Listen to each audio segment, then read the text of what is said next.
ஒரு ரயில் போய்கிட்டு இருக்கு. அதுல ஒரு பெரியவர் பிரயாணம் பண்ணிட்டு இருக்கிறார். எதிரில் ஒரு பெரிய அதிகாரி, ஐஏஎஸ் ஆபீசர் உட்கார்ந்துருக்கிறார். ரெண்டு பேருக்கும் முன்ன பின்ன அறிமுகம் இல்லை. அவர் வேற யாரோ, இவர் வேற யாரோ. ஒரே ரயில்ல பிரயாணம் பண்ணிட்டு இருக்கிறாங்க. அதுவும் எதிர்த்த இருக்கையில ஏதோ ஒரு நகரத்துல வண்டி நின்னுது. ரெண்டு பேரும் கீழே இறங்கினாங்க. பெரியவர் ஒரு ட்ரங்க் பெட்டியோட கீழே இறங்கினார். அந்த அதிகாரி கையில ஒரு சின்ன பெட்டி. அவர் அந்த சின்ன பெட்டியை கீழே வச்சுட்டு கூலி கூலின்னு கத்திக்கிட்டு இருந்தார். இந்த பெரியவர் பார்த்தார். ஐயா, இந்த பெட்டி மட்டும்தானா, இல்ல இன்னும் ஏதாவது இருக்குதா அப்படின்னு விசாரிச்சார். இப்ப அதிகாரி சொன்னாரு, இல்லைங்க இது மட்டும்தான் அப்படின்னு சொன்னார். இதுக்கு என்னத்துக்காக கூலி ஆள், நானே எடுத்துக்கிட்டு வரேனே, வாங்க அப்படின்னு சொல்லி அந்த பெட்டியை அந்த பெரியவர் கையில் எடுத்துக்கிட்டார். எடுத்ததும் ரெண்டு பேரும் பேசிக்கிட்டே நடந்து வராங்க. இப்ப பெரியவர் சொன்னார், இப்ப உள்ள நாகரிகம் எப்படி இருக்குன்னா, சுமை கால் பணம், சும கூலி முக்கால் பணம் அப்படிங்கிற மாதிரி இருக்கு. பணத்தை வீணாக்கிறதோட இது கௌரவம்னு வேற நினைக்கிறாங்க அப்படின்னார். அவர் சொல்றது சரிதான். 10 ரூபாய் மதிப்புள்ள ஒரு சுமைய 30 ரூபா கொடுத்து தூக்கிட்டு போவோம். நாமே அதை தூக்கினா நமக்கு கௌரவ குறைச்சல் அப்படின்னு நினைப்போம். இதுதான் நம்ம நிலைமை. ஆனா அந்த பெரியவர் என்ன சொன்னார் தெரியுமா, நீங்க எங்க போகணுமோ அது வரைக்கும் நானே இதை எடுத்துட்டு வரேன் அப்படின்னார். அந்த அதிகாரி பக்கத்துல உள்ள ஒரு ஹோட்டல் வரைக்கும் போனார். பெரியவரும் அங்க கொண்டுட்டு போய் பெட்டியை வச்சார். உடனே அந்த பெரிய அதிகாரி அவருக்கு பணம் கொடுக்கறதுக்காக பர்ஸ் எடுத்தார். உடனே இவரு, ஐயா எனக்கு கூலி எதுவும் வேணாம், உங்களுக்கு சேவை செய்யறது என்னுடைய கடமை. நான் இந்த சேவையை செய்தது பணத்துக்காக இல்லை, அன்புக்காக அப்படின்னு சொல்லிவிட்டார். அதுக்கப்புறம் அவர் நன்றினார். ரெண்டு பேரும் பிரிஞ்சுட்டாங்க. இது முடிஞ்சது. அன்னைக்கு சாயந்தரம் அங்க ஒரு பெரிய கூட்டம் நடக்குது. இந்த அதிகாரியும் அந்த கூட்டத்துக்கு போறார். மக்கள் கூட்டம் ரொம்ப அதிகம். அதனால இந்த அதிகாரியும் ஒரு ஓரமா உட்காந்துக்கிட்டார். அப்புறம் கொஞ்ச நேரத்துல இந்த முக்கிய விருந்தினர் பேசுறதுக்காக வரார் மேடைக்கு. மேடையில இருந்த பெரியவங்க எல்லாம் எழுந்திருச்சு நின்று அவருக்கு மாலை போட்டு மரியாதை செய்யறாங்க. எங்கேயோ ஒரு மூலையில உட்கார்ந்து இருந்தாரு அதிகாரி. அவரு இதை கவனிச்சார். அவருக்கு ரொம்ப ஆச்சரியம், அதிர்ச்சி. ஏன்னா அங்க பேச வந்த முக்கிய விருந்தினர் வேற யாரும் இல்ல, இன்னைக்கு காலையில இவர் பெட்டியை தூக்கிட்டு வந்தாரு பெரியவர், அவர் தான். சரி, அந்த பெரியவர் யார் தெரியுமா, அவர் தான் ஈஸ்வர சந்திர வித்யாசாகர். கூட்டம் முடிஞ்சது. அதிகாரி அவரை தேடி ஓடினார். அவர் கைகளை பிடிச்சுக்கிட்டார். ஐயா என்ன மன்னிச்சுருங்க அப்படின்னாரு. அப்புறம் சொன்னார், அகங்காரம்ங்கிற கெட்ட புத்தி தான் உண்மைய கண்கள்ல இருந்து மறைக்குது. அகங்காரம் தான் மனுஷனை அழிக்குது. நீங்க ரொம்ப பெரிய மனிதர், இருந்தாலும் மனிதத்தன்மையோட நடந்துக்கிறீங்க. இந்த அன்பு, தயவு, பொறுமை இதெல்லாம் இல்லைன்னா மனிதனாக இருக்கிறதுல என்ன பிரயோஜனம் அப்படின்னு சொல்லிவிட்டு அந்த அதிகாரி போனாராம். மனிதத்தன்மைன்னா என்ன அப்படிங்கிற கேள்விக்கு இந்த பெரியவர் ஒரு உதாரணம். இப்பெல்லாம் அப்படியா இருக்கிறாங்க. ஒரு பெரியவர் ஒரு பெட்டியை தூக்கிட்டு வந்துகிட்டு இருக்கிறார். ஒரு இளைஞன் ஓடி வந்தான். கொடுங்க சார், நான் தூக்கிட்டு வரேன்னா. கொடுத்தார். வாங்கி தலையில வச்சுக்கிட்டான். அப்புறம் சொன்னான், அடுத்தவங்க சிரமப்படக்கூடாதுங்கிறது என்னுடைய கொள்கை அப்படின்னா. அது நல்லதுதான் அவரு. கடைசியில பெட்டியை கொடுத்தான். வாங்கிட்டு பர்ஸை திறந்தார் பணம் கொடுக்கறதுக்காக. வேணாங்க அப்படின்னு விட்டான் அந்த இளைஞன். ஏன்? நான் சொன்னேன் அடுத்தவங்க சிரமப்படக்கூடாதுங்கிறது என்னுடைய கொள்கைன்னு. அதனால உங்களுக்கு சிரமம் கொடுக்கக்கூடாதுங்கிறதுக்காக வரும்பொழுது நானே உங்க பர்ஸை எடுத்து வேணுங்கிற பணத்தை எடுத்துக்கிட்டு திருப்பி உங்க பாக்கெட்லயே போட்டுட்டேன் அப்படின்னா. இப்படி இருக்குது இந்த காலம். அதனால வாழ்க்கையில அன்பு, தயவு, பொறுமை இதெல்லாம் ரொம்ப அவசியம் அப்படிங்கறத நாம புரிஞ்சுக்கணும். ஒரு ஊர்ல ஒரு ஆள் இருந்தான். கற்பனையிலேயே காலத்தை கடத்திக்கிட்டு இருந்தான். ஒரு நாள் ஒரு மரத்தடியில உட்காந்துருந்தான். அவனுக்கு பசிக்கிற மாதிரி தெரிஞ்சது. உடனே கற்பனையிலேயே சாப்பிட ஆரம்பிச்சுட்டான். அதாவது எதிரில் இலை போட்டு சாப்பாடு போடப்பட்டிருக்கிறதாகவும் அதை இவன் சாப்பிட்றதாகவும் நினைச்சுக்கிட்டு கையை மட்டும் வாய்க்கும் தரைக்குமா அப்படியும் இப்படியும் கொண்டுகிட்டு போய் பாவனை பண்ணிக்கிட்டே இருக்கிறான். தூரத்துல இருந்து பாக்குறவங்களுக்கு இவன் ஏதோ பலமான விருந்து சாப்பிட்டுட்டு இருக்கிறான் அப்படின்னு தான் தோணும். அது மாதிரியே பண்ணிக்கிட்டு இருந்தான். அந்த வழியா ஒரு சன்னியாசி வந்துகிட்டு இருந்தார். இவனை பார்த்தார். என்ன இவன் இப்படி பண்ணிட்டு இருக்கிறானே அப்படின்னு நினைச்சாரு. கொஞ்ச நேரம் அவனையே உத்து பார்த்துக்கிட்டு இருந்தார். இவரை பார்த்ததும் அவன் இன்னமும் சுவாரஸ்யமா சாப்பிட ஆரம்பிச்சுட்டான். அப்பப்பா என்ன இது, இந்த குழம்பு இவ்வளவு காரமா இருக்கு, என்னுடைய நாக்கே எரிஞ்சு போடும் போல இருக்க அப்படின்னு சொல்லிட்டு பக்கத்துல ஒரு குவளையை எடுத்து தண்ணி குடிக்கிறது மாதிரி பாவனை பண்றான். அப்பாடா இப்ப கொஞ்சம் பரவாயில்ல அப்படின்னு சொல்லிட்டு குவளையை கீழே வைக்கிறது மாதிரி ஒரு பாவனை பண்றான். சன்னியாசி பார்த்தார். என்னப்பா சாப்பாட்டுல காரம் அதிகமோ அப்படின்னார். ஆமா சுவாமி, ஞாபகம் மறதியில் கொஞ்சம் மிளகாய் அதிகமா சேர்த்துக்கிட்டேன் அப்படின்னா. சரி சாப்பிடு அப்படின்னு சொல்லிட்டார். அவன் சாப்பிட்டு முடிக்கிற வரைக்கும் பொறுமையா உட்காந்துருந்தார். அவன் அப்பாடா அப்படின்னு சொல்லிட்டு மறுபடியும் தண்ணி எடுத்து குடிச்சான். எல்லாம் கற்பனையிலேயே. அதுக்கப்புறம் சன்னியாசி பேச ஆரம்பிச்சார்.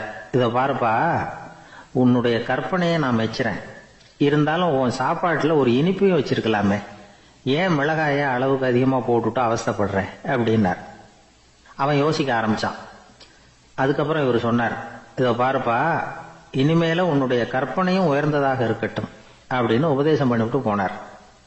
எப்பவும் உயர்வை பத்தியே சிந்திக்கணும். உயர்வு கிடைக்கலன்னா கூட அப்படி சிந்திக்கிறத நிறுத்தப்படாது அப்படிங்கிறார் திருவள்ளுவர். உள்ளுவது எல்லாம் உயர் உள்ளல், மற்ற அது தள்ளினும் தள்ளாமை நேர்த்து. ஊக்கம் இல்லாம உலகத்துல வாழ்ந்து பிரயோஜனம் இல்லை. அதனால உயர்வாவே சிந்திக்கணும். அது நம்மளை ஊக்கப்படுத்தும். இது பெரியோர் வாக்கு. இந்த உலகத்துல கற்பனையிலேயே வாழ்கிற சில கஞ்சர்களும் உண்டு. அதாவது 2 கஞ்சர்கள், 2 பேரும் பக்கத்து பக்கத்து ஊர்ல இருந்தாங்க.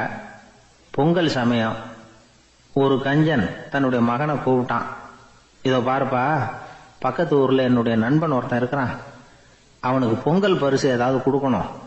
நான் ஒரு 4 ஆட்டுக்குட்டியை தரேன், நீ கொண்டுகிட்டு போய் கொடுத்துட்டு வந்துடுறியா அப்படின்னு கேட்டான். சரி நான் புள்ள, ஒரு பைய கையில் எடுத்துக்கோன்னா. அவன் எடுத்துக்கிட்டான். இந்த ஆட்டுக்குட்டி பிடிச்சிக்கோ அப்படின்னு சொல்லி ஒவ்வொன்னா போடுறேன் பார் அப்படின்னு சொல்லிட்டு 1 2 3 4 அப்படின்னு எண்ணிக்கிட்டே வெறும் சைகையாலேயே ஆட்டுக்குட்டியை பிடிச்சி போடுறது மாதிரி பாவனை பண்ணிட்டு இருக்கிறான். அவன் பிள்ளையும் அது ரொம்ப அக்கறையா வாங்கிக்கிறது மாதிரி வாங்கிக்கிட்டு அந்த பைய தூக்கிட்டு அடுத்த ஊருக்கு போறான். இவன் அங்க போய் சேர்ந்த நேரத்துல அந்த கஞ்சன் ஊர்ல இல்ல, எங்கேயோ வெளியில போயிருக்கிறான். அவனோட புள்ள மட்டும்தான் வீட்டுல இருந்தான். இவன் அவன்கிட்ட, இதை பாரு, எங்க அப்பா உங்க அப்பாவுக்கு ஆட்டுக்குட்டி கொடுத்து அனுப்பியிருக்கிறாரு, பிடிச்சிக்கோ அப்படின்னு சொல்லி பாவனையிலேயே ஒவ்வொன்னா எடுத்து அவன்கிட்ட கொடுத்துட்டான். அவனும் வாங்கிட்டான் வாங்கறது மாதிரி. அப்புறம் சொன்னான், சரிப்பா நானும் பதிலுக்கு ஏதாவது ஒன்னுகிட்ட கொடுக்கணும் இல்லையா, அதனால அந்த பைய புடி, ஒரு 10 எலுமிச்சம்பழம் தரேன், பதிலுக்கு அதை நீ எடுத்துட்டு போ அப்படின்னு சொல்லி கையாலேயே ஒவ்வொன்னா எடுத்து போடுறது மாதிரி பாவனை பண்ணிவிட்டான். அவனும் ரொம்ப நன்றி அப்படின்னு சொல்லிவிட்டு அதை வாங்கிட்டு போயிட்டான். கொஞ்ச நேரம் கழிச்சு வெளியில போயிருந்த அப்பங்காரன் திரும்பி வந்தான். உள்ள சொன்னான், அப்பா உன்னோட நண்பர் அவருடைய மகன் மூலமா உனக்கு 6 ஆட்டுக்குட்டி கொடுத்து அனுப்பியிருந்தார், நானும் பதிலுக்கு ஒரு 10 எலுமிச்சம்பழம் கொடுத்து அனுப்பியிருக்கிறேன் அப்படின்னா. எப்படிடா கொடுத்தேன்னு கேட்டார் அப்பா. இப்படிதான் கொடுத்தேன்னு சொல்லி சைகையிலேயே காட்டினான். இதை பார்த்ததும் அப்பங்காரனுக்கு பயங்கரமா கோவம் வந்துட்டுது. பலார்னு அரைஞ்சுட்டான் பையனு. ஏன்பா அரைஞ்ச, 10 எலுமிச்சம்பழம் கொடுத்துட்டேனே அப்படிங்கிறதுக்காகவா அப்படின்னு கேட்டான். அது கூட பரவாயில்ல, நீ காட்டுற சைகையை பார்த்தா ஆரஞ்சு பழம் சைஸுக்கு இருக்குதே, அவ்வளவு பெருசா ஏன் கொடுத்த, அதுதான் எனக்கு கோபம் அப்படி. ஒருத்தர் சிகரெட்டும் கையுமா வந்தார். சார், இந்த புகைப்பிடிக்கிற பழக்கத்தை நிறுத்தி போடணும்னு தான் பாக்கிற முடியலன்னார். புகைப்பிடிக்கிறத நிறுத்துறது ரொம்ப சுலபம் சார் அப்படின்னார் இன்னொருத்தர். எப்படி சொல்றீங்கன்னு கேட்டார் அவரு. நான் கூட ஏற்கனவே 10 தடவை அந்த பழக்கத்தை நிறுத்தி இருக்கிறேன் சார் அப்படின்னார் இவர்.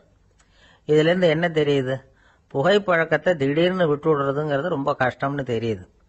இருந்தாலும் இது சம்பந்தமான ஆராய்ச்சி, அனுபவம், இது 2ஐயும் அடிப்படையா வச்சு சில வழிமுறைகளை சொல்றாங்க. அதாவது புகைப்பிடிக்கிறத நிறுத்துறதுக்கு 10 வழிகள் உண்டு அப்படின்னு சொல்றாங்க. அது என்னங்கிறத தெரிஞ்சுக்கிட்டா உபயோகப்படுதான்னு பார்க்கலாமே. முதல் கருத்து என்னன்னா, கொஞ்ச நாளைக்கு புகைப்பிடிக்கிற நண்பர்களை விட்டு விலகி இருக்கணும். இதனால புகைப்பிடிக்கிற ஆசை குறையும். அந்த பழக்கத்தை மறுபடியும் ஆரம்பிக்கப்படாதுங்கிற எண்ணம் உறுதிப்படும். 2வது கருத்து, புகைப்பிடிக்கிறதை எதிர்த்து தீவிரமா பிரச்சாரம் செய்ய ஆரம்பிச்சிடணும். அது அடுத்தவங்களுக்கும் உபயோகப்படும், உங்களுக்கும் உபயோகப்படும். உங்க உள்ளுணர்வை அது தூண்டும், உங்களை உறுதி கொள்ள வைக்கும். 3வது கருத்து என்னன்னா, தினமும் 2 தடவை குளிக்கணும். எப்படி தெரியுமா, முதல்ல வெது வெதுப்பான தண்ணீர், அப்புறம் குளிர்ந்த தண்ணீர், இப்படி மாறி மாறி குளிக்கணுமா. 4வது கருத்து, உடற்பயிற்சிகள் செய்யணும். மூச்சு வாங்குற மாதிரியான பயிற்சிகள் ரொம்ப நல்லதான்.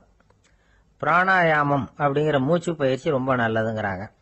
அப்புறம் 5வது கருத்து, சாப்பாடு மிதமா இருக்கணும், சீரா இருக்கணும். பச்சை காய்கறிகள், பழங்கள் சாப்பாடுல சேர்த்துக்கலாம். அடிக்கடி கொஞ்சம் கொஞ்சமா சாப்பிட்டு ரத்தத்துல சர்க்கரையின் அளவை பராமரிக்கணும். இது நரம்புகளை அமைதிப்படுத்தும். 6வது கருத்து என்னன்னா, ரொம்ப நேரம் பசியோட இருக்கக்கூடாது. புகைப்பிடிக்கிறத நிறுத்த முயற்சி செய்யும் பொழுது எடை குறைப்பு நடவடிக்கைகளை மேற்கொள்ளக்கூடாது. 7வது கருத்து, காப்பி, தேநீர், மதுபானம், அப்புறம் போதைப் பொருள்கள் கலந்த உணவுகள் இதெல்லாம் வேணாம். புகைப்பிடிக்கிறத அதெல்லாம் ஊக்கப்படுத்தும். கடுகு, மிளகு, அப்புறம் காரமான பொருள்களை தவிர்க்கணும். உப்பு அளவை குறைக்கணும். தினமும் 10 குவளை தண்ணீராவது குடிக்கணும். வெறும் தண்ணி புகைப்பிடிக்கிற ஆவலை தணிக்குதான். 8வது கருத்து, கையில சிகரெட்டு, புகையில ஏதாவது இருந்தா உடனே தூக்கி எறிஞ்சிருங்க. அது கையில் இருக்கிற வரைக்கும் புகைப்பிடிக்கிற ஆசை வந்துகிட்டே இருக்கும். 9வது கருத்து என்னன்னா, இறை நம்பிக்கை உள்ளவங்க புகைப்பிடிக்கிற எண்ணம் வர்றப்போவெல்லாம் பிரார்த்தனை செய்ய ஆரம்பிச்சுடலாம். 10வது கருத்து, உங்களுக்கு ரொம்பவும் வேண்டியவங்க யாரோ அவங்க கிட்ட எல்லாம் நீங்க புகைப்பிடிக்கிறத நிறுத்தி விட்டதா சொல்லிவிடுங்க. இந்த 10 வழிகளையும் கடைபிடிக்க ஆரம்பிச்சுட்டா புகைப்பிடிக்கும் பழக்கத்தை நிறுத்தி விடலாம் அப்படின்னு சொல்றாங்க அனுபவப்பட்டவங்க. முயற்சி பண்ணி பார்க்கலாம். ஒரு முக்கியமான இடத்துல நின்றுகிட்டு இருந்தார் ஒருத்தர். அங்க இன்னொருத்தர், ஏன் சார் இந்த இடத்துல சிகரெட் பிடிக்கலாமா அப்படின்னு அனுமதி கேட்டார். இந்த இடத்துல சிகரெட் பிடிக்க கூடாதுங்க அப்படின்னாரு இவர். நீங்க இப்படி சொல்றீங்க, ஆனா இந்த இடத்துல கீழே நிறைய சிகரெட் துண்டுகள் கிடக்குதே, அவங்கெல்லாம் யாரு? அவங்கெல்லாம் உங்க மாதிரி என்கிட்ட அனுமதி கேட்காதவங்க அப்படின்னாராம் இவர். ஒரு பெரிய தத்துவ சிந்தனையாளர் இருந்தார், சுவாங்சு அப்படின்னு பேரு. அவருடைய மனைவி ஒரு நாள் திடீர்னு காலமாயிட்டாங்க. ஐயோ பாவம், அவர் ரொம்ப வருத்தப்படுவார், போய் ஆறுதலா 4 வார்த்தை பேசிவிட்டு வரலாம் அப்படின்னு நினைச்சுக்கிட்டு நிறைய பேர் அவரை தேடிட்டு வந்தாங்களாம். வந்தவங்களுக்கு ஆச்சரியம், ஏன்னா இவர் வருத்தப்பட்டுக்கிட்டு இருப்பார் அப்படின்னு தானே எதிர்பார்த்தாங்க. அப்படி இல்லை, தாளம் போட்டுக்கிட்டு உட்காந்துருக்கிறார். தாளத்துக்கு தகுந்த மாதிரி பாட்டு வேற பாடிக்கிட்டு இருக்கிறார். என்ன மனுஷன் அவரு, கொஞ்சம் கூட கவலை இல்லாம இப்படி இருக்கிறாரு அப்படின்னு நினைச்சாங்க. ஒருத்தர் துணிஞ்சு அவர்கிட்ட கேட்டுட்டார், என்னங்க இது இப்படி அப்படின்னு. அதுக்கு அவர் என்ன சொன்னார் தெரியுமா? இத பாருங்க, என்னுடைய மனைவி பிறக்கிறதுக்கு முன்னாடி அவளுக்கு உயிரும் கிடையாது, உடலும் கிடையாது. அதுக்கு பிறகுதான் உயிர் வந்தது, உடல் வந்தது, அந்த உருவம் வந்தது. இப்ப என்ன ஆச்சு? அந்த உருவமும் உயிரும் போயிட்டுது, அவ்வளவுதானே. வந்தது போயிட்டுது. இளவேனில் காலம், இலையுதிர் காலம், பனிக்காலம், இப்படி பருவங்கள் மாறி மாறி வருது இல்லையா? அது மாதிரி பிறப்பும் இறப்பும் மாறி மாறி வருது. இது இயற்கை. இதுக்காக அழுதா அது எப்படி அப்படின்னாராம். ஞான தெளிவு அடைஞ்சவங்களுக்கு எல்லாமே சுகம்தான். திருவள்ளுவரும் அதைத்தான் சொல்றார், உறங்குவது போலும் சாக்காடு, உறங்கி விழிப்பது போலும் பிறப்பு.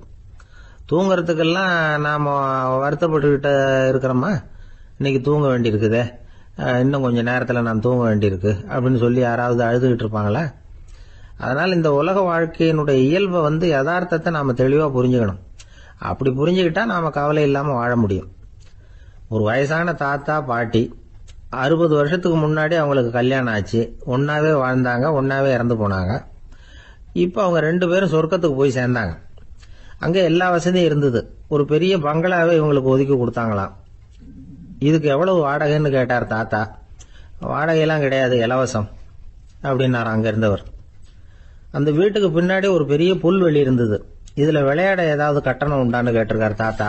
அதெல்லாம் ஒண்ணும் கிடையாது, பணம்லாம் கட்ட வேண்டியதில்லை அப்படின்னாரு அவரு. பக்கத்துல ஹோட்டல் மாதிரி ஒரு பெரிய கட்டடம், உள்ள சாப்பாட்டு மேஜைகள், அது மேல விதவிதமான பலகாரங்கள்.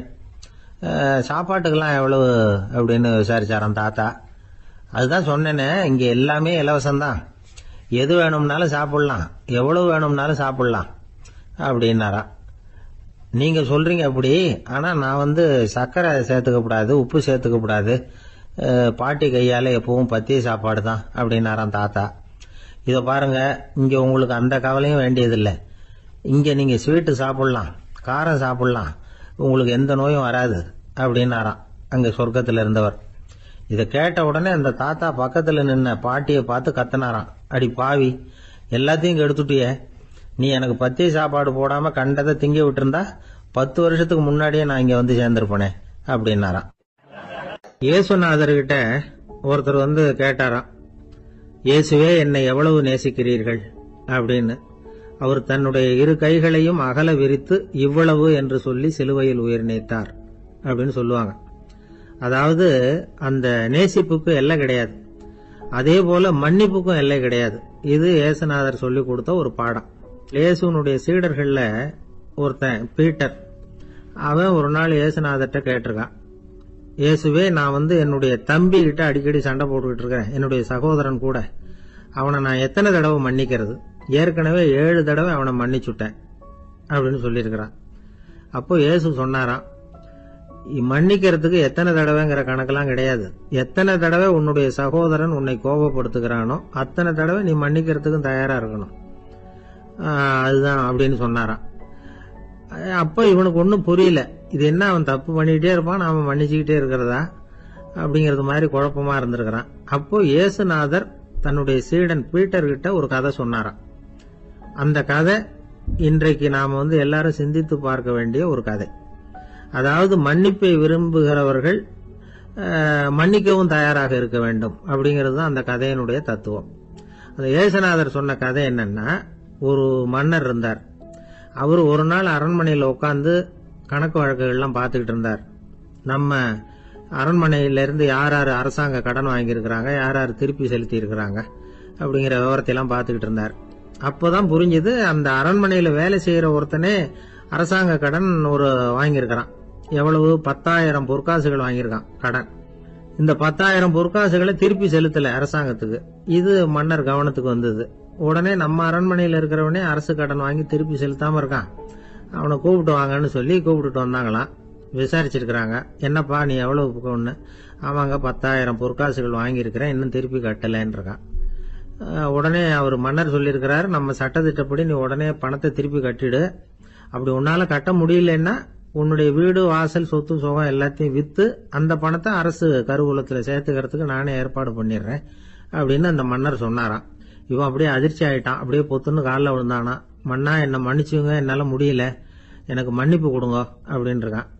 உடனே அவர் எழுந்திருச்சு, சரி நீ மன்னிப்பு கேட்டுட்ட, அதனால உன்னை மன்னிக்கிறேன், நீ பணம் கட்ட வேண்டாம் அப்படின்னு சொல்லி அந்த மன்னர் அவனை விட்டுட்டாராம். பணத்தையும் தள்ளுபடி பண்ணிட்டார், நீ திருப்பி கட்ட வேண்டாம். இவனுக்கு ரொம்ப மகிழ்ச்சி, அதனால ரொம்ப உல்லாசமா வந்துட்டு இருக்கிறான். தெருவில் வந்துகிட்டு இருக்கிறப்ப இவங்கிட்ட கடன் வாங்கின ஒருத்தன் எதுக்கு வந்துகிட்டு இருக்கான். அவன் இவங்கிட்ட ஒரு 100 பொற்காசுகள் கடன் வாங்கியிருக்கான். அவன் வந்தான், இவன் போய் அவன் சாட்டையா பிடிச்சிட்டான், நீ எப்படா என் கடனை திருப்பி கொடுக்க போறேன்னு.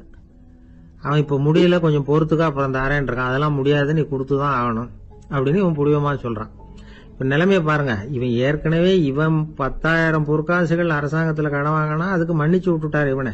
ஆனா இவன் இன்னொருத்தனை மன்னிக்கிறதுக்கு தயாரா இல்ல. இவங்கிட்ட கடன் வாங்கின இன்னொருத்தன் 10 பொற்காசுகள், அவனை மன்னிக்க தயாரா இல்ல. அவனை கொண்டு போய் நீதிமன்றத்துல கொண்டு போய் நிறுத்தி தண்டனை வாங்கி கொடுத்துட்டான். நீதிபதி என்ன சொன்னாரு, அந்த இவன் வாங்கின பொற்காசுகளை திருப்பி கட்டுற வரைக்கும் ஜெயில இருக்கணும்ங்கிறது தீர்ப்பு. ஆனா உடனே அரசர் காதுல விழுந்தது. சொல்லிட்டாங்க, உங்ககிட்ட மன்னிப்பு வாங்கிட்டு போனானே ஒருத்தன், அவன் இன்னொருத்தனை மன்னிக்கிறதுக்கு தயாரா இல்ல, அவனை கொண்டு போய் ஜெயில அடைச்சுட்டான் அப்படின்னு. உடனே மன்னர் பார்த்தாரு, இவனை மறுபடியும் கூப்பிட்டு வர சொன்னார். தபாரப்பா, நான் உன்னை மன்னிச்சு விட்டேன், ஆனா நீ இன்னொருத்தனை மன்னிக்கிறதுக்கு தயாரா இல்ல, அதனால என்னுடைய தீர்ப்பையும் மாத்துறேன், நீயும் அரசு கடன் தீர்ற வரைக்கும் ஜெயில தான் இருக்கணும் அப்படின்னு சொல்லி ஜெயிலுக்கு அனுப்பிச்சுட்டாராம். இப்படி ஒரு கதையை இயேசுநாதர் தன்னுடைய சீடருக்கு சொன்னதாக ஒரு வரலாறு. அது என்ன, அதுல இருந்து நாம புரிந்து கொள்ள வேண்டியதுன்னா, நாம மன்னிக்கப்படணும்னு நாம விரும்புறோம்னா நாம இன்னொருத்தரை மன்னிக்கிறதுக்கு தயாரா இருக்கணும். அதனால நாம இன்னொருத்தரை யாரையும் மன்னிக்க மாட்டோம், ஆனா என்ன இன்னொருத்தர் மன்னிக்கணும் அப்படிங்கறது மாதிரி செய்யக்கூடாதுன்னு சொல்லுவாங்க. அது மாதிரி நாம இப்ப இது தப்பா புரிஞ்சுக்கிறவங்களும் இருக்கிறாங்க. பாவம் மன்னிப்புங்கிறதுலாம் எதுக்குன்னா, அதாவது மறுபடியும் பாவம் செய்யாம இருக்கிறதுக்காக தான். அதான் மன்னிக்கிறாரே அப்படிங்கறதுக்காக மறுபடியும் பாவம் பண்ணிட்டு இருக்கிறது இல்ல. அதான் ஒருத்தர் கேட்டாராம், பாவத்திலிருந்து மன்னிப்பு கிடைக்கணும்னா நீ என்ன செய்யணும் அப்படின்னு கேட்டிருக்காரு. அதுக்கு அவன் சொல்லியிருக்கிறான், நான் முதல்ல பாவம் செய்யணும், அப்பதானே மன்னிப்பு கிடைக்கும் அப்படின்னு நானா. இப்படிப்பட்டவர்கள் தான் இன்னைக்கு உலகத்துல அதிகமா இருக்கிறாங்க. அதனால இந்த மன்னிப்பின் மகத்துவம்ங்கிறது இயேசுநாதர்ட்ட இருந்து தான் நாம புரிஞ்சுக்கணும். அந்த இயேசு சொன்ன அந்த மன்னிக்கிற மனோபாவம் இருந்தால் இன்னைக்கு உலகம் பூராவும் அமைதி பூங்காவாக இருக்கும். அதுல ஒன்றும் ஆச்சரியமே இல்லை, அதுல ஒன்றும் சந்தேகமும் இல்லை. அதனால மன்னிக்கிற மனோபாவத்தை நாம எல்லாரும் நமக்குள்ளே வளர்த்து கொள்ள வேண்டும். அப்படிங்கிறது தான் நாம இன்றைக்கு எல்லோரும் சிந்தித்து பார்க்க வேண்டிய ஒரு செய்தி. அந்த காலத்துல எல்லாம் படிக்கிறதுங்கிறது எப்படி தெரியுமா? குருகுல வாசம் செஞ்சு படிக்கணும். ஆசிரியருங்கிறவர் ஆசிரமத்தில் இருப்பார். அங்க போய் அவருக்கு தொண்டுகள் செய்யணும். துணிகள்லாம் துவைச்சு போடணும். தூங்கும்போது காலை பிடிச்சி விடணும். புழுக்கமா இருந்தா விசிறி மட்டை எடுத்து விசிறணும். அப்படியே அப்பப்ப அவர் சொல்லி கொடுக்குற பாடத்தையும் கத்துக்கணும். அவர் சொல்லி கொடுக்குற பாடங்களை ஓலைச்சுவடிகள்ல எழுதிக்கணும். இதுதான் குருகுல வாசம்ங்கிறது. இப்ப மாதிரிலாம் கிடையாது. ஆக குருகுல வாசம்ங்கிறது மனசையும் பண்படுத்தும், அறிவையும் பண்படுத்தும். அப்படி ஒரு பயிற்சி அது. அந்த காலத்துல பஞ்சபாண்டவர்கள் ஒரு குருகுலத்துல படிக்க போனாங்களாம். ஏற்கனவே அங்க ஒரு 15 பேர் இருந்திருக்கிறாங்க. இவங்களையும் சேர்த்து மொத்தம் 20 பேர். எல்லாரும் ரொம்ப ஆர்வத்தோடு அங்க தங்கி படிச்சுக்கிட்டு இருக்கிறாங்க. 2 வருஷம் ஓடி போச்சு. எல்லாரும் ஊருக்கு திரும்ப வேண்டிய நேரம். ஆசிரியர் ஒவ்வொருத்தரா கூப்பிட்டார். இது வரைக்கும் என்ன கத்துக்கிட்ட அப்படின்னு கேட்டார். அவங்க தாங்கள் எழுதி வச்சிருந்ததை சொன்னாங்க, கத்துக்கிட்டதை சொன்னாங்க. அங்க படிக்க வந்தவங்க எல்லாருமே புத்திசாலிகள். அது மட்டும் இல்ல, பல பேர் அரச குடும்பத்தை சேர்ந்தவங்க, இளவரசர்களாக வேற இருக்கிறவங்க. அதனால அவங்க கிட்ட அபாரமான கல்வி அறிவை எதிர்பார்த்தார். ஒருத்தன் வந்தான், தான் எழுதி வச்சிருந்த சரித்திர பாடம் பூராவையும் படிச்சு காட்டினான். இன்னொருத்தன் வந்தான், தான் எழுதி வச்சிருந்த பூகோள பாடம் பூராவையும் படிச்சு காட்டினான். இப்படி ஒவ்வொருத்தரா வந்து அவங்க படிச்சது என்னங்கிறத படிச்சு காட்டிட்டு போனாங்க. கடைசியா தர்மர் வந்தார். பேசாம நிக்கிறார். தன் கையில் இருந்த ஓலைச்சுவடி கேட்டா அவர் பிரிக்கவே இல்லை. ஆசிரியர் இவர்கிட்ட தான் அதிகமா எதிர்பார்த்தார். ஆனா இவரும் பேசாம நின்றுட்டு இருக்கிறார். நீ என்ன கத்துக்கிட்ட சொல்லு, ஓலைச்சுவடியை பிரிச்சு படினார் அந்த முனிவர். தர்மர் அசையவே இல்லை. மெதுவா சொன்னார், ஐயா, நான் கத்துக்கிட்டது ஒன்னே ஒண்ணுதான். அதுதான் வாழ்க்கையில எனக்கு ரொம்ப முக்கியமான பாடமா அமையும் அப்படின்னார். என்னது, என்கிட்ட 2 வருஷ காலமா படிச்சு விட்டு கடைசியில கத்துக்கிட்டது ஒன்னே ஒண்ணுதானா அப்படின்னார் முனிவர். அவருக்கு ஒன்னும் புரியல. மற்ற மாணவர்களை விட இவர் பண்புகள்ல உயர்ந்தவர், அறிவுல சிறந்தவர், வயசுல முதிர்ந்தவர். இவரே இப்படி சொன்னா மத்தவங்க நிலைமை என்னத்துக்கு ஆறுது? அவங்க ரொம்பவும் கெட்டு போயிடுவாங்களே அப்படின்னு அவர் யோசனை பண்ணார். தர்மா, நல்லா யோசனை பண்ணி பதில் சொல்லு. 2 வருஷமா நீ வந்து கத்துக்கிட்டது என்ன அப்படின்னு தானே நான் கேக்குறேன். அதை கொஞ்சம் யோசனை பண்ணி சொல்லுன்னார் முனிவர் கொஞ்சம் கோபமா. தர்மர் முகத்துல எந்த மாறுதலுமே இல்லை. இல்லையா, 2 வருஷமா நான் கத்துக்கிட்ட முக்கியமான பாடம் ஒன்னே ஒண்ணுதான்னார். இப்போ அந்த முனிவருக்கு கோபம் அதிகமா வந்துடுச்சு. ஏன்பா, உனக்கு வெக்கமா இல்லையா? உன்னை விட வயசுல குறைஞ்சவங்க எவ்வளவு பாடம் கத்துக்கிட்டு இருக்கிறாங்க, எவ்வளவு விரிவா அவங்க படிச்சு காட்டினாங்க. நீயும் கூட நிறைய குறிச்சு வச்சிருக்கிற போல இருக்கு, அதை ஏன் பிரிச்சு படிக்க கூடாது அப்படின்னார். ஐயா, நான் சொல்றது உங்களுக்கு ஏமாற்றமா இருந்தா என்ன மன்னிக்கணும். நான் ரொம்ப முக்கியமா கத்துக்கிட்டு இருக்கிறது ஒன்னே ஒண்ணுதான், மத்த எதையும் சொல்றதுக்கு விரும்பலன்னார். மாணவர்கள்லாம் சிரிச்சுட்டாங்க. முனிவருக்கு கோபம் அளவுக்கு மீறி வந்துட்டு ஓங்கி அரைஞ்சு விட்டார் தர்மரை அவர் கண்ணத்துல. தர்மர் கண்ணை செவந்து போட்டுது, கண்கள் கலங்கி போச்சு. ஆனாலும் அவர் அமைதியை இழக்கல, தலை குனிஞ்சு நிக்கிறார். இவருடைய புடிவாதம் முனிவருக்கு இன்னும் ஆத்திரத்தை உண்டாக்கி விட்டது. இன்னொரு கண்ணத்திலே அரைஞ்சார். எல்லாரும் பயந்து போய் அமைதியா நின்றுட்டு இருக்கிறாங்க. முனிவர் கத்துறார், அப்படி நீ கத்துக்கிட்ட அந்த முக்கியமான பாடம் தான் என்ன, அதையாவது சொல்லு அப்படின்னார்.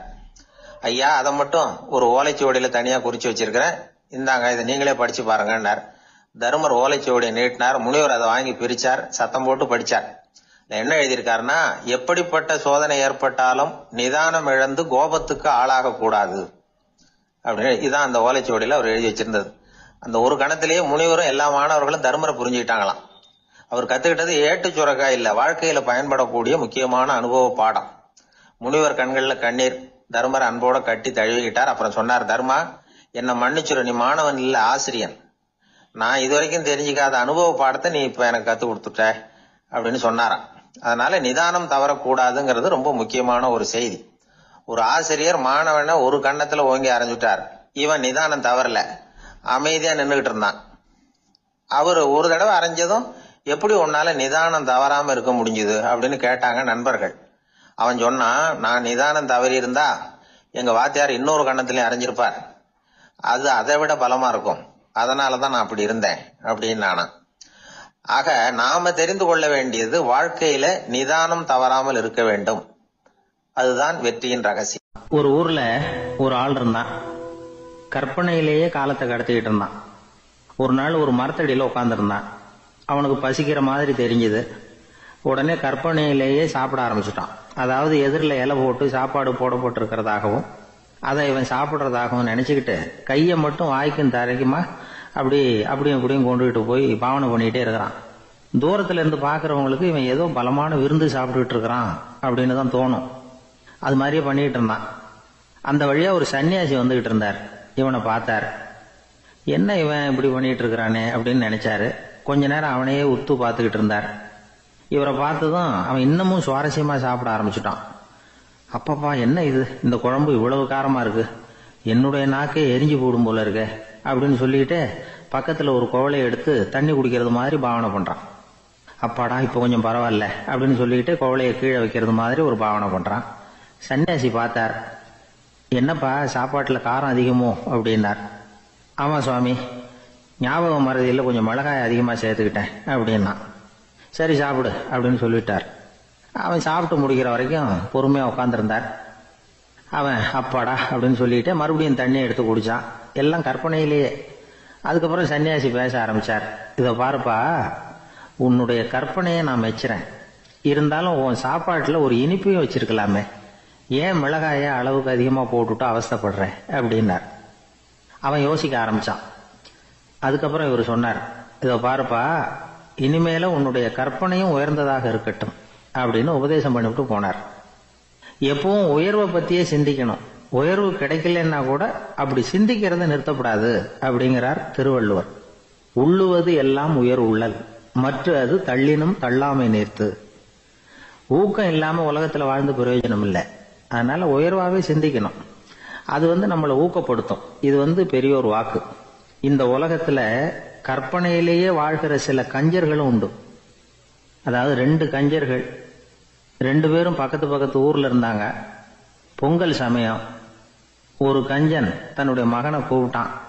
இதோ பாருப்பா, பக்கத்து ஊர்ல என்னுடைய நண்பன் ஒருத்தன் இருக்கிறான், அவனுக்கு பொங்கல் பரிசு ஏதாவது கொடுக்கணும். நான் ஒரு 4 ஆட்டுக்குட்டியை தரேன், நீ கொண்டுகிட்டு போய் கொடுத்துட்டு வந்து விடுறியா அப்படின்னு கேட்டான். சரி நான் புள்ள, ஒரு பைய கையில் எடுத்துக்கோன்னா. அவன் எடுத்துக்கிட்டான். இந்த ஆட்டுக்குட்டி பிடிச்சிக்கோ அப்படின்னு சொல்லி ஒவ்வொன்னா போடுறேன் பார் அப்படின்னு சொல்லிட்டு 1 2 3 4 அப்படின்னு எண்ணிக்கிட்டே வெறும் சைகையாலேயே ஆட்டுக்குட்டியை பிடிச்சி போடுறது மாதிரி பாவனை பண்ணிட்டு இருக்கிறான். அவன் பிள்ளையும் அது ரொம்ப அக்கறையா வாங்கிக்கிறது மாதிரி வாங்கிக்கிட்டு அந்த பைய தூக்கிக்கிட்டு அடுத்த ஊருக்கு போறான். இவன் அங்க போய் சேர்ந்த நேரத்துல அந்த கஞ்சன் ஊர்ல இல்ல, எங்கேயோ வெளியில போயிருக்கிறான். அவனோட புள்ள மட்டும்தான் வீட்டுல இருந்தான். இவன் அவன்கிட்ட, இதை பாரு, எங்க அப்பா உங்க அப்பாவுக்கு ஆட்டுக்குட்டி கொடுத்து அனுப்பியிருக்கிறாரு, பிடிச்சிக்கோ அப்படின்னு சொல்லி பாவனையிலேயே ஒவ்வொன்னா எடுத்து அவன்கிட்ட கொடுத்துட்டான். அவனும் வாங்கிட்டான் வாங்கறது மாதிரி. அப்புறம் சொன்னான், சரிப்பா நானும் பதிலுக்கு ஏதாவது ஒன்னுகிட்ட கொடுக்கணும் இல்லையா, அதனால அந்த பைய புடி, ஒரு 10 எலுமிச்சம்பழம் தரேன், பதிலுக்கு அதை நீ எடுத்துட்டு போ அப்படின்னு சொல்லி கையாலேயே ஒவ்வொன்னா எடுத்து போடுறது மாதிரி பாவனை பண்ணிவிட்டான். அவனும் ரொம்ப நன்றி அப்படின்னு சொல்லிவிட்டு அதை வாங்கிட்டு போயிட்டான். கொஞ்ச நேரம் கழிச்சு வெளியில போயிருந்த அப்பங்காரன் திரும்பி வந்தான். உள்ள சொன்னான், அப்பா உன்னோட நண்பர் அவருடைய மகன் மூலமா உனக்கு 6 ஆட்டுக்குட்டி கொடுத்து அனுப்பியிருந்தார், நானும் பதிலுக்கு ஒரு 10 எலுமிச்சம்பழம் கொடுத்து அனுப்பியிருக்கிறேன் அப்படின்னா. எப்படிடா கொடுத்தேன்னு கேட்டார் அப்பா. இப்படிதான் கொடுத்தேன்னு சொல்லி சைகையிலேயே காட்டினான். இதை பார்த்ததும் அப்பங்காரனுக்கு பயங்கரமா கோபம் வந்துட்டுது. பலார்னு அரைஞ்சுட்டான் பையனு. ஏன்பா அரைஞ்ச, 10 எலுமிச்சம்பழம் கொடுத்துட்டேனே அப்படிங்கிறதுக்காகவா அப்படின்னு கேட்டான். அது கூட பரவாயில்ல, நீ காட்டுற சைகையை பார்த்தா ஆரஞ்சு பழம் சைஸுக்கு இருக்குதே, அவ்வளவு பெருசா ஏன் கொடுத்த, அதுதான் எனக்கு கோபம் அப்படி. ஒரு ஊர்ல ஒரு மன்னர் இருந்தார். அவரு பக்கத்து தேசத்து மேல படையெடுக்கணும்னு நினைச்சுக்கிட்டு இருந்தார். அதையும் தன்னுடைய நாட்டோட சேர்த்துக்கணுங்கிற ஆசை. எப்போ படையெடுக்கலாம்னு யோசிச்சுக்கிட்டு இருந்தார். இப்படி யோசிச்சுக்கிட்டு இருந்த சமயத்துல ஒரு பெரியவர் அவரை தேடிட்டு வந்தார். அவர் அடிக்கடி வருவார், அவர்கிட்ட பேசிக்கிட்டு இருப்பார். இப்போ அப்படித்தான் வந்தார். என்ன மன்னா யோசனைன்னாரு. இவர் தன்னுடைய யோசனையை சொன்னார். இந்த சமயத்துல மன்னருக்கு தாகம் எடுத்தது, தண்ணி குடிக்கணும் போல இருந்தது. உடனே அங்க இருந்த ஒரு அரண்மனை பணியாளரை கூப்பிட்டார். போய் கொஞ்சம் தண்ணி கொண்டு வாப்பா அப்படின்னார். அந்த பணியாளர் போனார், ஒரு கோலையில தண்ணி கொண்டு வந்தார். ராஜா கிட்ட நீட்டினார். ராஜா அதை வாங்கி குடிக்கிறதுக்காக வாயிட்ட கொண்டுட்டு போனார். அந்த நேரம் பார்த்து, மன்னா கொஞ்சம் பொறுங்கன்னார் இந்த பெரியவர். ஆவலோட குடிக்க போன மன்னர் அப்படியே நிறுத்திக்கிட்டு பெரியவரை பார்த்தார். இப்ப அந்த பெரியவர் சொன்னார், மன்னா, இப்ப உங்களை விட வலிமை உள்ள ஒரு சக்தி உங்களுக்கு தண்ணி கொடுக்க மறுத்துடுதுன்னு வைங்க, உங்களை குடிக்க விடாம தடுத்துடுது அப்படின்னா, இப்ப இந்த ஒரு கோவள தண்ணீரை என்ன விலை கொடுத்து வாங்குவீங்க அப்படின்னு கேட்டார். இப்ப எனக்கு இருக்கிற தாகத்துக்கு என்னுடைய அரசாங்கத்துல பாதியையாவது கொடுத்து இந்த தண்ணியை வாங்கறதுக்கு தயங்க மாட்டேன்னார் அவர். சரி, இப்ப அந்த தண்ணியை குடிங்கன்னார் பெரியவர். மன்னர் ஆவலோட அந்த தண்ணியை குடிச்சு முடிச்சார். அதுக்கப்புறம் கொஞ்ச நேரம் தன்னுடைய படையெடுப்பை பத்தி சொல்லிட்டு இருந்தார். கொஞ்ச நேரம் கழிச்சு மறுபடியும் இந்த பெரியவர் கேட்டார், மன்னா, இப்போ நீங்க ஒரு கோவள தண்ணீரை குடிச்சு முடிச்சுட்டீங்க. இப்ப அந்த தண்ணீர் உங்க உடம்ப விட்டு வெளியில வரக்கூடிய பாதை அடப்பட்டு போச்சு அப்படின்னு வச்சுங்க, அதை வெளியேற்றுவதற்காக நீங்க எவ்வளவு செலவழிப்பீங்க அப்படின்னு கேட்டார். மன்னர் யோசனை பண்ணார். அப்படி ஒரு நிலைமை ஏற்பட்டு போச்சுன்னா என்னுடைய அரசாங்கம் பூராவையும் அதுக்கு ஈடா தர்றதுக்கு கூட தயங்க மாட்டேன்னார். இப்ப அந்த பெரியவர் சொன்னார், எந்த அரசாங்கத்தின் மதிப்பு ஒரு கோவள தண்ணீர் அளவுக்கு கூட இல்லையோ அந்த அரசாங்கத்தை அடையணுங்கிற பேராசையில மனிதர்கள் தங்களுடைய சகோதரர்கள் கூடவே சண்டை போட்டுக்கிறாங்களே, அதுல ஏதாவது அர்த்தம் இருக்குதா அப்படின்னாராம். மன்னருக்கு இப்பதான் அர்த்தம் புரிஞ்சுதான். மனசுல தெளிவு உண்டாச்சு. தன் மனசுக்குள்ள உண்டான வெறிய விரட்டி அடிச்சு விட்டார். அதுக்கப்புறம் நிம்மதியா ஆட்சி புரிஞ்சார். இப்படி ஒரு கதை. உயிருக்கு என்ன விலை கொஞ்சம் யோசனை பண்ணி பாருங்க. ஆனா அது இப்ப எவ்வளவு மலிவா போயிட்டுது, அதையும் யோசனை பண்ணி பாருங்களேன். ஆசை பேராசையா மாறுது, அப்புறம் அது வெறியா ஆகுது, அதுக்கப்புறம் பைத்தியம் முடியுது. இந்த காலத்து மனிதர்களுக்கு 2 விதமான பைத்தியம் பிடிச்சிருக்கிறதாக ஒரு பெரியவர் சொல்றார். ஒன்னு பணம், இன்னொன்னு அதிகாரம். இதெல்லாம் எவ்வளவு காலத்துக்கு நீடிக்கும்?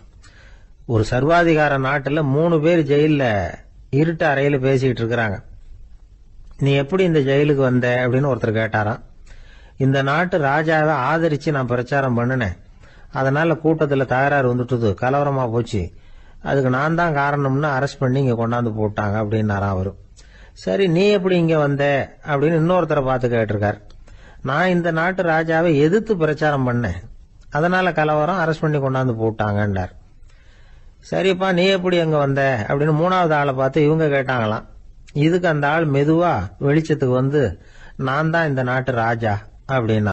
ஒரு ஊர்ல ஒரு குரு இருந்தார், ஜென் குரு. அவரை தேடிட்டு ஒரு மன்னர் வந்தார்.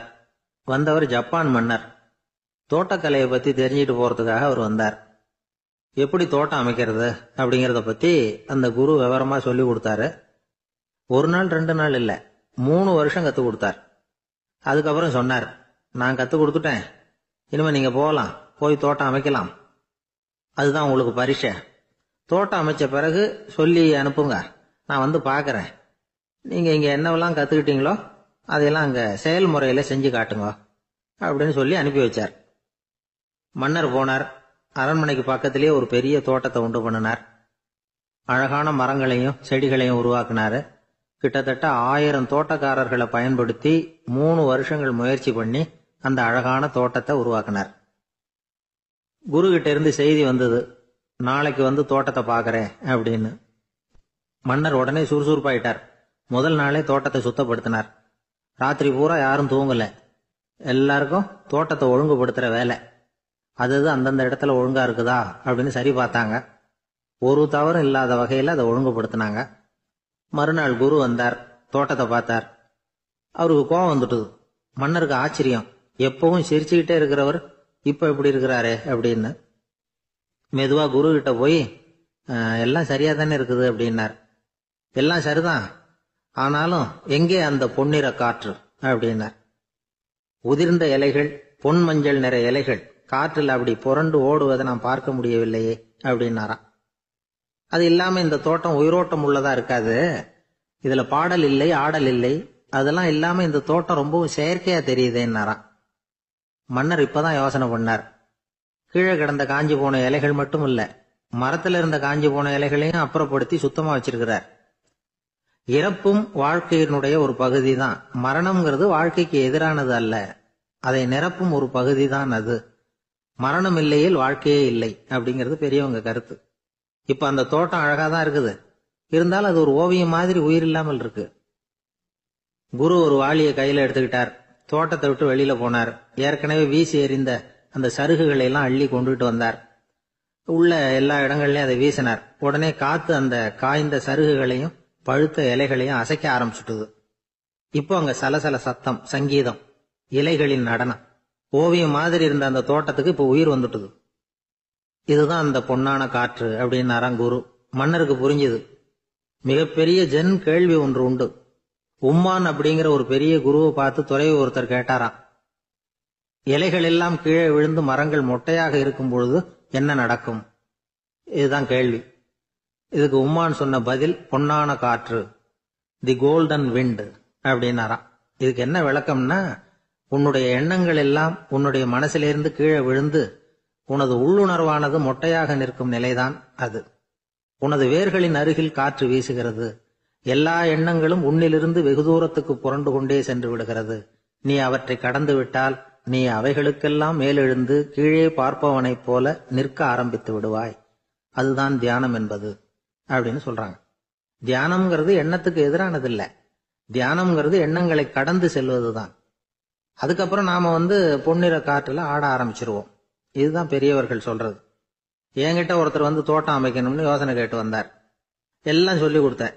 செடிகள்லாம் செழிப்பா வளரணும்னா வேர் காயாம பாத்துக்குங்க, தினமும் தண்ணி விடுங்க அப்படின்னு சொல்லி அனுப்பி வச்சேன்.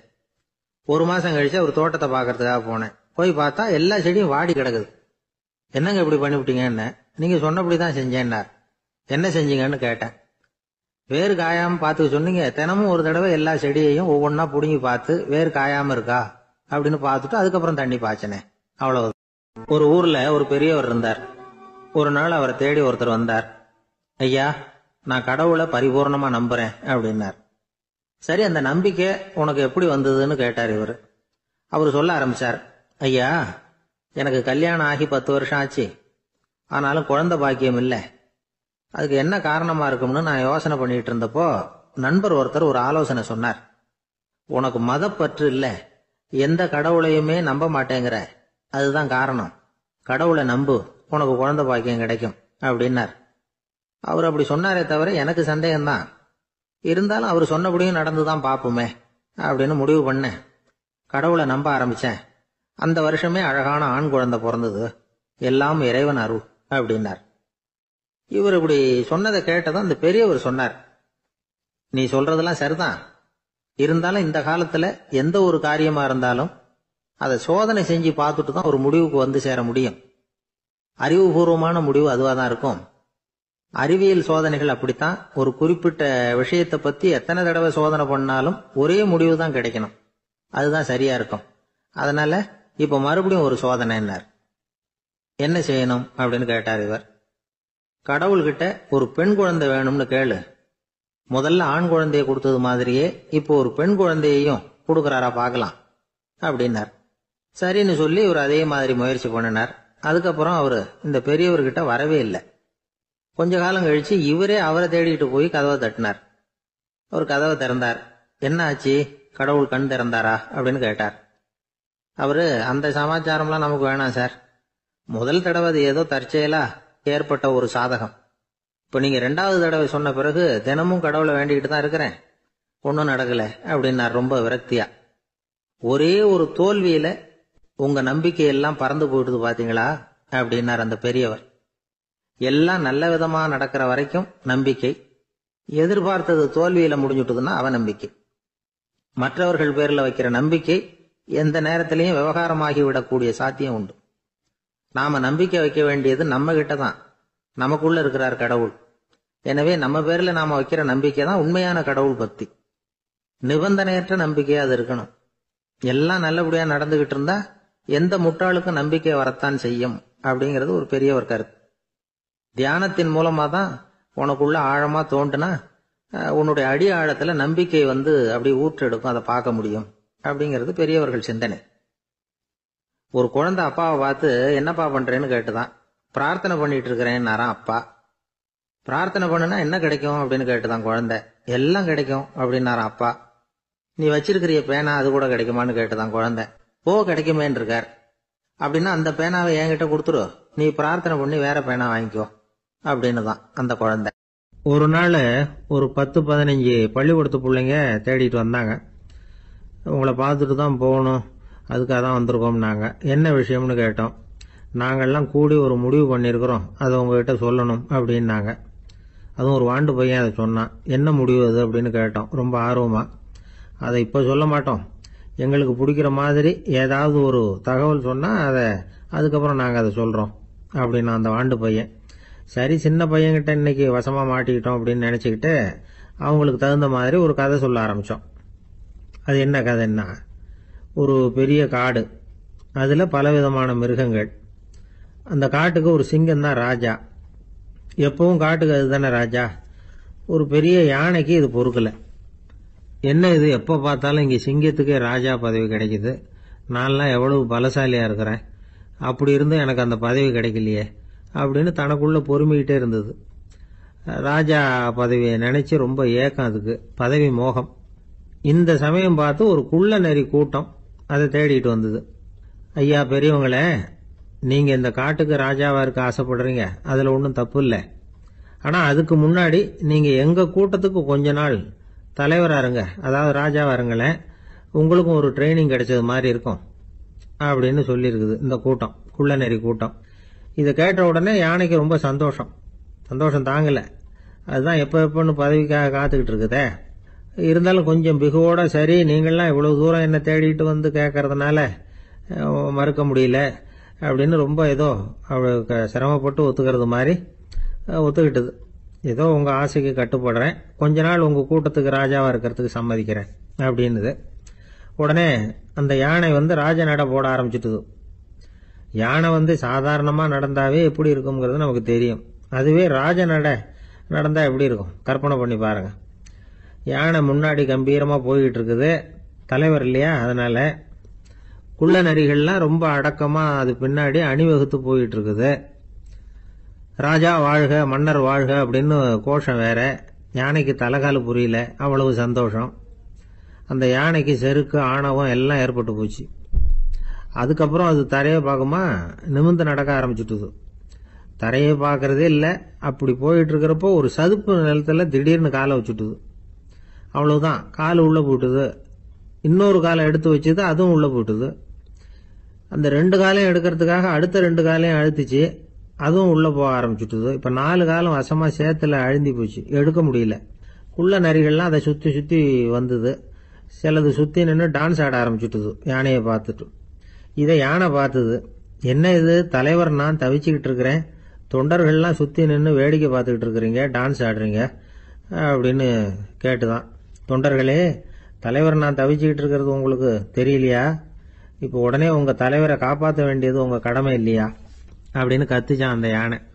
குள்ள நரிகள்ல ஒண்ணு முன்னாடி நின்று அந்த யானையை பார்த்துதான், தலைவரே எங்களுக்கு ரொம்ப நாளா ஒரு ஆசை, அந்த ஆசையை நிறைவேற்றிக்கிறதுக்காகத்தான் உங்களை எங்க தலைவரா ஏத்துக்கிறோம்னு சொன்னோம் அப்படின்னு தான். என்ன ஆசைன்னு கேட்டிருக்கு யானை.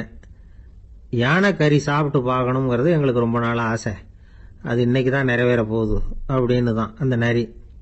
இதை கேட்ட உடனே அந்த யானை அப்படியே மூர்ச்சி ஆயிட்டு தான். நரிகள்லாம் அது மேலே ஏறி குதற ஆரம்பிச்சுட்டு தான். பதவி மேலே இருந்த பேராசை அந்த பலசாலியான யானையையே மாட்டி விட்டுட்டு பாத்தீங்களா அப்படின்னு சொல்லி முடிச்சோம் இந்த கதையை அந்த சின்ன பிள்ளைங்க கிட்ட. சரிங்க, இப்போ நாங்கள் உங்களை தேடி வந்த விஷயம் என்னங்கிறத சொல்லவா அப்படின்னா ஒரு வாண்டு பையன். சீக்கிரம் சொல்லு தம்பி, சஸ்பென்ஸ் தாங்கலை அப்படின்னோம்.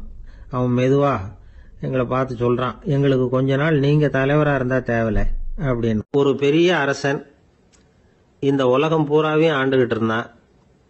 ரொம்ப காலம் அப்படி அரசாட்சி பண்ணிக்கிட்டு இருந்தான். திடீர்னு அவனுக்கும் சில எதிரிகள் முளைச்சாங்க. அவங்கெல்லாம் ஒன்று சேர்ந்து இவனை தோற்கடிச்சுட்டாங்க. தோத்து போனதும் இவனுக்கு பயம் வந்துட்டுது, எங்கே எதிரிகள் நம்ம கொண்டுடுவாங்களோ அப்படின்னு. வெளியில வந்தா தனக்கு ஆபத்துன்னு பயந்துகிட்டு யாருக்கும் தெரியாம ஒரு குகைக்குள்ள போய் பதுங்கி கிடக்கிறான். நிலைமைய பாருங்க. முதல் நாள் அரண்மனையில அதிகாரம் பண்ணிக்கிட்டு இருந்தவன் மறுநாள் குகையில பயந்து போய் பதுங்கி கிடக்கிறான். ராத்திரி நேரம் வந்தது, பசி வயத்த கிள்ளுது, பிச்சை எடுத்து சாப்பிட வேண்டிய நிலைமை. பிச்சை எடுக்கிறதுக்கு பாத்திரம் வேணுமே, என்ன பண்றது அப்படின்னு அங்கேயும் இங்கேயும் பாக்குறான். ஒரு மூலையில யாரோ விட்டுட்டு போன ஒரு ஓடு கிடக்குது, அதை எடுத்துக்கிட்டு புறப்பட்டான். இருட்டுல வழி புரியல, ஏதோ ஒரு யூகத்துல காலை மெதுவா எடுத்து வச்சு நடந்து போயிட்டு இருக்கிறான். வழியில ஒரு கருப்பு நாய் படுத்து கிடந்தது.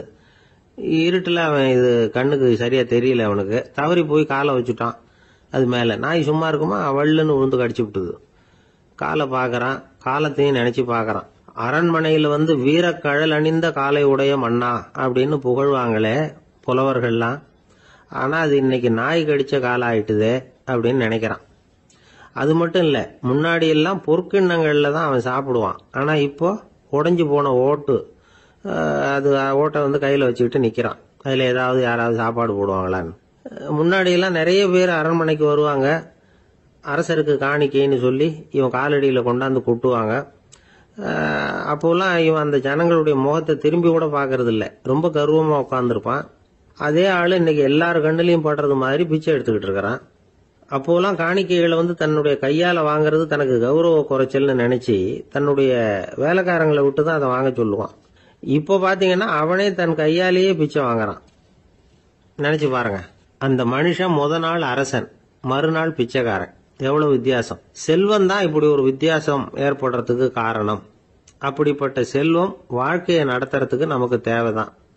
ஆனா அதையே நாம் அடைய வேண்டிய பயனா நினைக்கிறோம் பாருங்க, அதுதான் வேடிக்கை.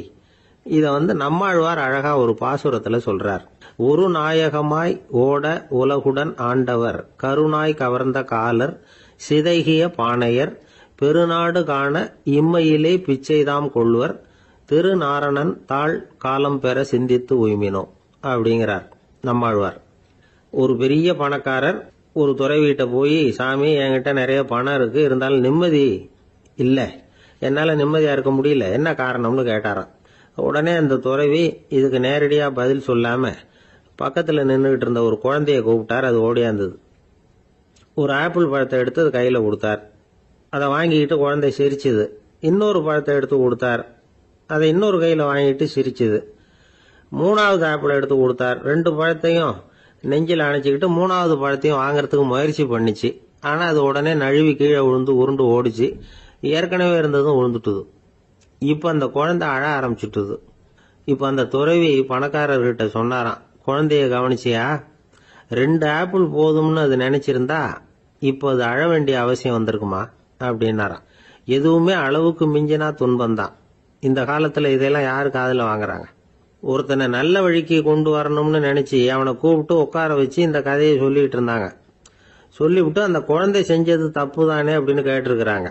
ஆமாம், தப்பு தான், நானா இருந்தா அப்படி செஞ்சிருக்க மாட்டேன் நானா இவன். 2 பழமே போதும்னு சொல்லிருப்பியா அப்படின்னு கேட்டிருக்காங்க. அப்படி இல்லைங்க, அவர் கொடுக்க கொடுக்க ஒவ்வொரு பழமா வாங்கி பின்னாடி வச்சுட்டு மறுபடியும் கையை நீட்டுவேன் அப்படிங்கிறானா. இவெல்லாம் எந்த காலத்துல திருந்துறது? நாட்டுல நல்லவங்க ஒருத்தர் 2 பேர் இருக்கிறதுனால தாங்க மழையே பெய்யுது அப்படின்னு சொல்றது உண்டு. நல்லார் ஒருவர் உளரேல் அவர் பொருட்டு எல்லாருக்கும் பெய்யும் மழை. சில சமயம் ரொம்ப பேர் திடீர்னு நல்லவங்களா ஆயிடுவாங்க போல இருக்கு. அதனாலதான் விடாம பேய் மழையா கொட்டி தீர்த்துடுது. எல்லாரும் நல்லவங்களாயிட்டா உலகமே தாங்காது போல இருக்க. அப்பப்ப ஒருத்தர் 2 பேர் நல்லவங்களாகணும், அப்பதான் சீரா மழை பெய்யும். மாசத்துக்கு 3 பேர் நல்லவங்களானா மாதம் மும்மாரி பொழியும். இதெல்லாம் வேடிக்கை பேச்சு. இப்போ இதெல்லாம் ஒரு பக்கம் இருக்கட்டும், இப்போ விஷயத்துக்கு வருவோம். ஒரு கும்பல்ல நல்லவன் யாரு அப்படிங்கறத எப்படி கண்டுபிடிக்கிறது? இதுக்கு ஒரு வேடிக்கை கதை உண்டு. என்னுடைய நண்பர் ஒருத்தருக்கு அவங்க பாட்டியம்மா சொன்ன கதையா அது. அது என்ன கதைன்னா, ஒரு ஊர்ல ஒரு சமயம் பலமான மழை பெய்ய ஆரம்பிச்சுட்டுதான். இடி மின்னல் ரொம்ப கடுமையா இருந்திருக்குது. ஆரம்பிச்ச மழை வர வர கடுமையா ஆகிட்டு இருக்குதே தவிர நிக்கிற பாடா தெரியல. ஊரு ஜனங்கள்லாம் பார்த்தாங்க. இதுக்கு மேலேயும் வீட்டுக்குள்ள இருந்தா ஆபத்துங்கிறத புரிஞ்சுக்கிட்டாங்க. ஏன்னா வீடெல்லாம் இடிஞ்சு விழுந்துருமோங்கிற பயம். உடனே எல்லாரும் புறப்பட்டு ஊருக்கு பொதுவா இருந்த ஒரு மண்டபத்துல போய் தங்கிக்கிட்டாங்க. மின்னல் கடுமையா இருந்தது. இடி எந்த நேரத்திலையும் விழலாம்ங்கிற நிலைமை. எப்போ விழலாம்னு பாத்துக்கிட்டு இருக்குது. அந்த மண்டபத்துல இருந்த ஜனங்கள் மனசுக்குள்ள ஒரு பயம். நம்ம கூட்டத்துல யாராவது ஒரு கெட்டவன் பாவம் பண்ணவன் இருந்தா கூட இடி வந்து இந்த மண்டபத்துல விழுந்துரும், அது எல்லாருக்கும் ஆபத்து அப்படின்னு நினைச்சாங்க. சரி, இதுக்கு என்ன பண்ணலாம் அப்படின்னு யோசனை பண்ணாங்க. அந்த கூட்டத்துல ஒரு பெரியவர் இருந்தார். அவரு ஒரு யோசனை சொன்னார். இதோ பாருங்க, அதுக்கு ஒரு வழி இருக்கு. அதோ எதிர்த்தாப்புல கொஞ்சம் தூரத்துல ஒரு உயரமா மரம் ஒண்ணு இருக்கு பாருங்க. பொதுவா இடி வந்து சுலபமா விழறது அது மாதிரி உயரமான மரத்துல தான். நம்ம கூட்டத்துல இருக்கிறவங்க எல்லாரும் ஒவ்வொருத்தரா போய் அந்த மரத்தை தொட்டு விட்டு திரும்பி வந்துடணும். நம்மள பாவம் பண்ணவன் யாரோ அவன் அந்த மரத்தை தொடுற சமயத்துல இடி விழுந்துரும், அவன் மட்டும் போயிடுவான், மண்டபத்துல இருக்கிற நாமெல்லாம் பொழைச்சிக்கலாம் அப்படின்னு ஐடியா கொடுத்தாரு அந்த பெரியவர். இது நல்ல யோசனையா பட்டது. எல்லாரும் ஒத்துக்கிட்டாங்க. ஒவ்வொருத்தரா போய் அந்த மரத்தை தொட்டுவிட்டு திரும்பி வந்தாங்க. இடி எதுவும் விழல. இன்னமும் பாவம் பண்ண ஆசாமி அதை போய் தொடல போல இருக்கு அப்படின்னு நினைச்சுக்கிட்டாங்க. ஒவ்வொருத்தரா போறாங்க, எல்லாரும் போய் தொட்டுவிட்டு வந்தாச்சு.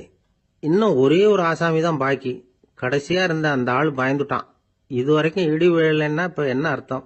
இப்ப நாம தான் பாக்கி, நாம தான் தப்பு பண்ண ஆள் போல இருக்கு அப்படின்னு நினைச்சுட்டான். அதனால துணிச்சலா போய் தொடறதுக்கு பயந்தான், தயங்கிக்கிட்டே இருந்தான். இருந்தாலும் மற்றவங்க எல்லாம் சும்மா இருப்பாங்களா? கட்டாயப்படுத்தி கழுத்தை பிடிச்சி தள்ளாத குறையா அவனை தள்ளி விட்டாங்க, போய் தொட்டுட்டு வாடான்னு. அவன் நடுங்கிட்டே போய் அந்த மரத்தை தொட்டான். அதே வினாடி ஒரு பயங்கரமான மின்னல் இடி விழுந்துட்டுது. எங்க விழுந்தது தெரியுமா? அந்த ஆள் மேல இல்ல, மண்டபத்துல விழுந்தது. மண்டபத்துல இருந்தவங்க பூரா காலி.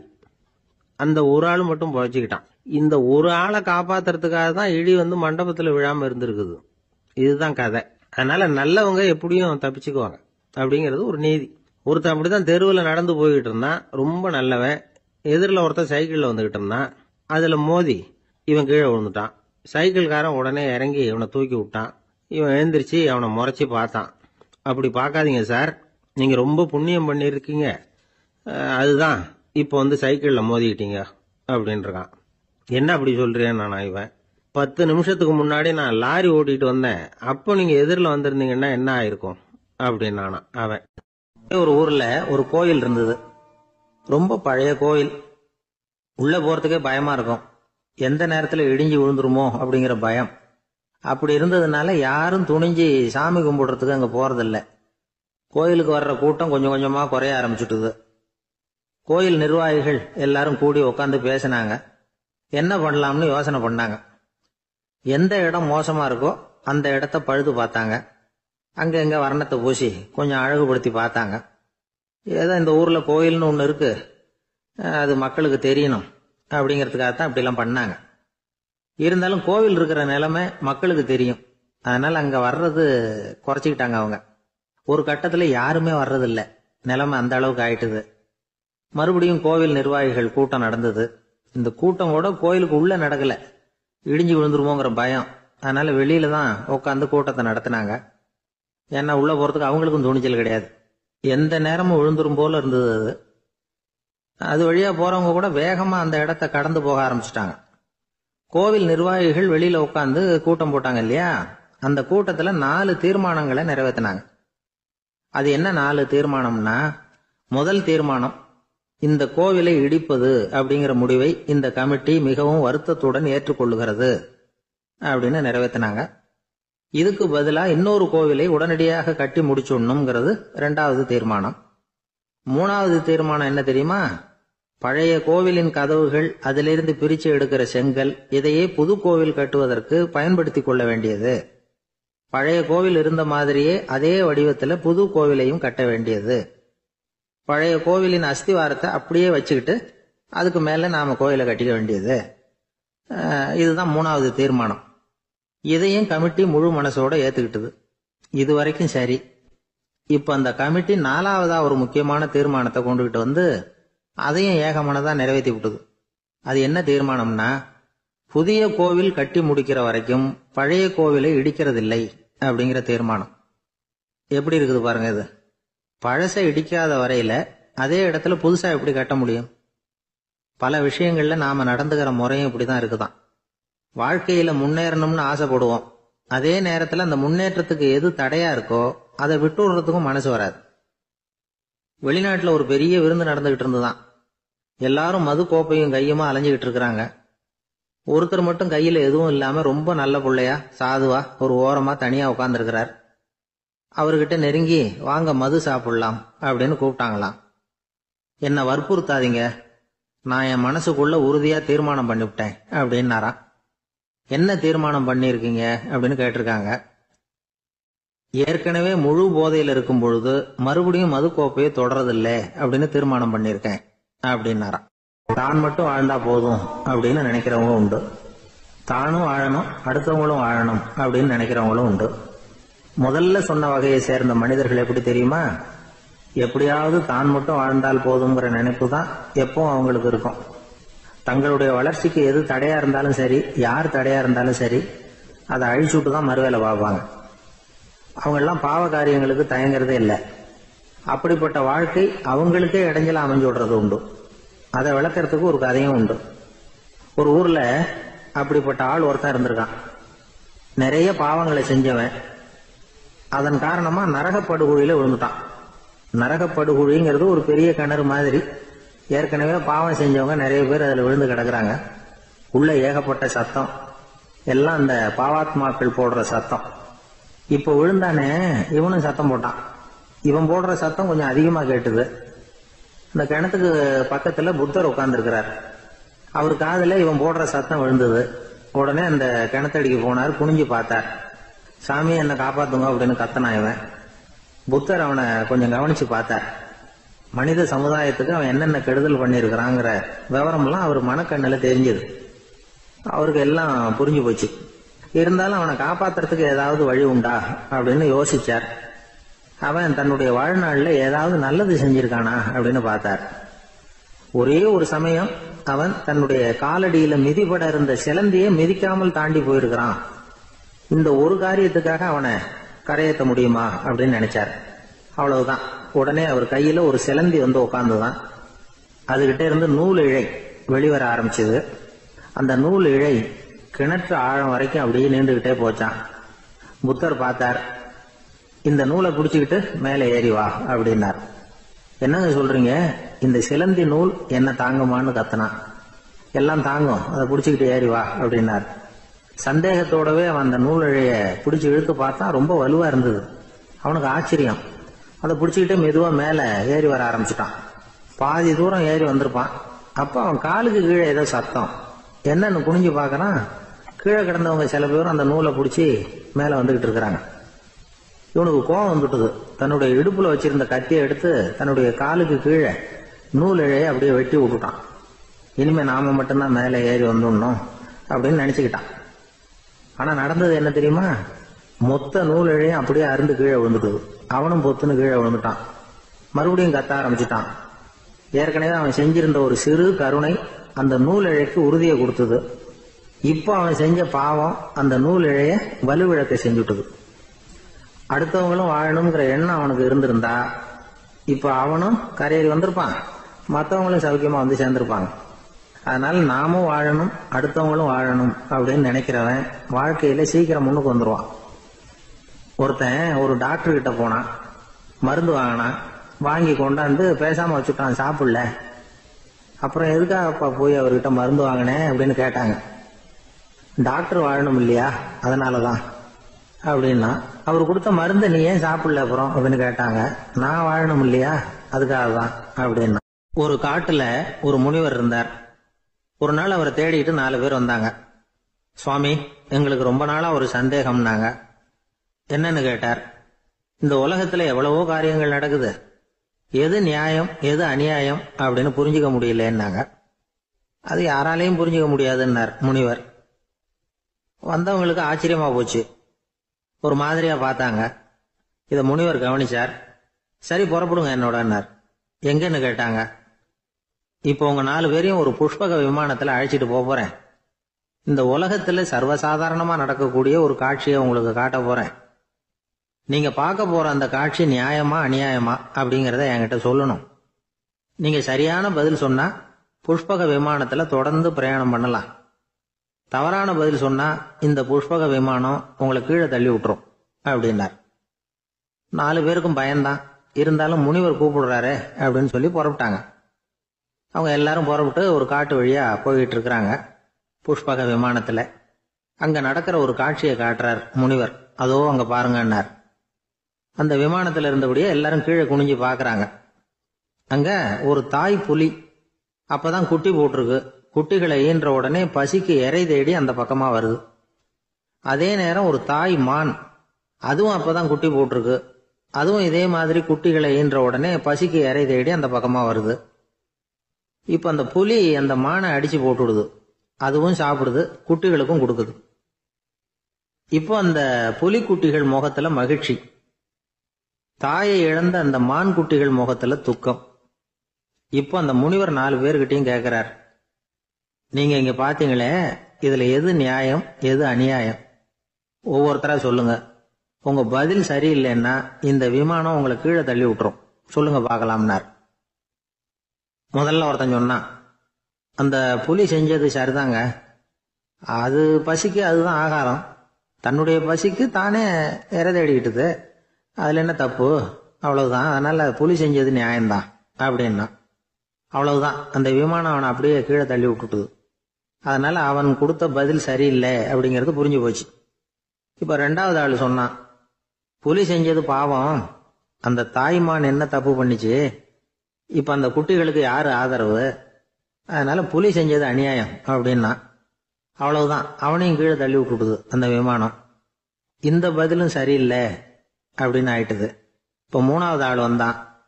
முதல்ல 2 பேர் கீழே விழுந்ததை பார்த்துக்கிட்டு இருந்தான். அதனால அவன் சொன்னான், ரெண்டுமே நியாயம்தாங்க. புலி இறை தேடினதும் இயற்கை, அதுக்கு மான் இரையானதும் இயற்கை. அதனால இதுல ஒன்றும் தப்பு இல்லைன்னா. அவ்வளவுதான். அவனையும் அந்த விமானம் கீழே பிடிச்சி தள்ளி விட்டுது. இப்ப 4வது ஆள் வந்தான். முனிவர் கேட்டார், நீயாவது சொல்லுப்பா, இந்த செயல்ல எது நியாயம்னார். அவன் தெளிவா பதில் சொன்னான். அதாவது என்ன சொன்னான்னா, எனக்கு தெரியல அப்படின்னா.